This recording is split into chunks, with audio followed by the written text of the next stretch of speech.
Ketua DPC PDIP Kota Solo FX Hadi Rudiatmo setuju jika Presiden Joko Widodo menjadi Ketua Umum PDIP berikutnya, menggantikan Megawati Soekarno Putri. Ketua DPC PDIP Kota Solo FX Hadi Rudiatmo mendukung Joko Widodo apabila dicalonkan menjadi Ketua Umum PDIP.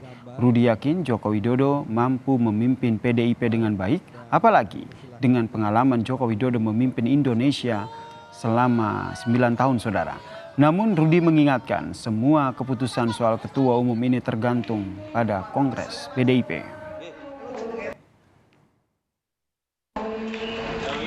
Setuju kandani, pokoknya sing kader PDI Perjuangan diusulkan oleh siapapun berarti punya potensi.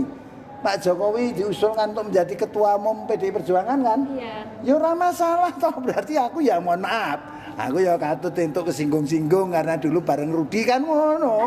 Memanage 270 juta lebih.